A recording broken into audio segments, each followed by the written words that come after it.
Giveaways. Oh, no. Welcome to the Hockey Dad Leafs Reactions.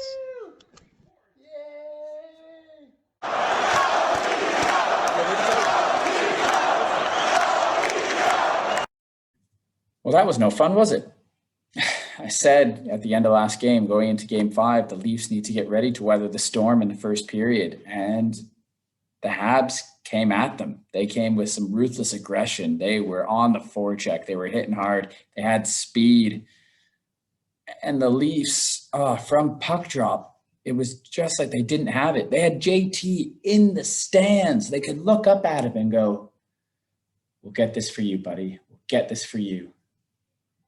And they literally threw a stinker there. Oh, man. So there is lineup changes. Sandin's back in, Dermott's out. That's about it. Montreal, I don't even know what they did. Don't know what they did. Didn't matter. It worked. Oh, and the kids played, and they did well and did some damage. First off, before we even get into the game, let's talk about Sandin. Now, he only played a limited minutes this game because of some turnovers. It wasn't all of Sandin's fault. I'm just going to say that there. All right. Let's just make this video quick because the Leafs lost in overtime and I'm exhausted. I'm in Qatar and it's 2 a.m. when I watch the game.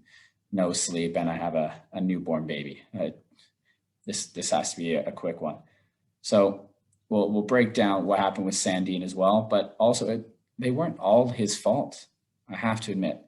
So first off, 5 minutes into the game, Simmons hits the crossbar. So what's going to happen the next way? Montreal goes down, and they score. And they were more aggressive. So on that shift, Perry hits Sandin. Later on in the shift, Sandin's coming up the right sideboards, and he absorbs a hit. He takes the hit, and he pokes the puck to Joe Thornton, who curled, and he wanted the puck. However, the puck was kind of slow, and it went into his feet. Montreal takes it. Armia gets it. He scores glove side, makes it 1-0. Now, at that stage, yes, Sandin giveaway, but it's also Thornton's responsibility there, right? He's the one making the curl. He can see the forward or whoever came in, pinched in, going for the hit. He needs to make sure Sandin is aware of that. Second goal against Montreal, or for Montreal, that was just a bloody fire drill in front of the net, wasn't it? And Armia's there to poke it home again. It sucked for Campbell because it was there. And as he goes to adjust to lay out into like the snow angel, it goes in. Armia again, I think it was another Leafs giveaway, as in they couldn't get it out of the zone. They make it 2-0. Third goal for Montreal. This is when it happens again, and it's Sandin. He gets pressured again behind the net. I think it's Kotkaniemi. Yeah, it's Kotkaniemi there. And he takes away the pass where it's not along the sideboards, like as in not ringing around the boards. Thing was, you had Sandin, you had Kotkaniemi, and then you had Bogosian. And Bogosian was, you couldn't see him. He was, I used to play volleyball, right? And you're trying to, if someone goes up for the block, you defending behind deep, you don't want to hide behind the block. Bogosian hid behind Kotkaniemi. He needs to make himself available for Sandin. He needs to go to the boards. It's just that visual for Sandin to then just put it off the boards. However, Sandin tries to go through Kotkaniemi. That is his fault. Silly giveaway. Kotkaniemi's there, gets a couple chances. Engvall with the weakest stick of life and just kind of, Kotkaniemi scores. Again, Campbell, it was there, and once he goes to adjust, that's when it goes through his wickets, makes it 3-0. And that sucks, and that's what's going to happen for the Leafs. Montreal deserved it. It is 3-0. The Leafs do make it 3-1, which was good, and it was based on that top line. So he'll finally get going. Mitch Marner, of course, didn't shoot again. Got the puck, went behind the goal line, just said screw it, threw it out front, hit a couple bodies. I'm not even sure. I haven't even checked if he scored it or Hyman scored it. Hyman was there whacking there. There's about 4 Canadians in front of Price. It somehow goes in, makes 3-1. Okay, breathe some life there, but I'm not going to lie. This whole game, it just felt like this is Montreal's game to win. Toronto is just not in it. And you could tell Toronto wasn't in it based on their multiple like odd man rushes. They had tons of scoring chances this game, or opportunities for scoring chances, 2-on-1s, 3-on-2s. Marner gets stopped on a 2-on-1. Kerfoot with the glove. I think Marner again probably.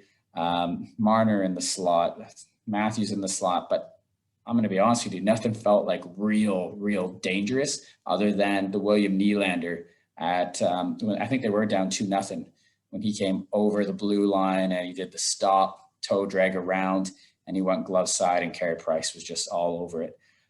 Carey Price was in the zone today. Now, he let in 3 goals, but the 2-on-1s are, and nothing felt dangerous for Toronto. And like Jake Muzzin's goal to make it 3-2, he decides to shoot because there's traffic in front of the net. What has everyone been saying all bloody series and all season? Take shots when there's traffic there.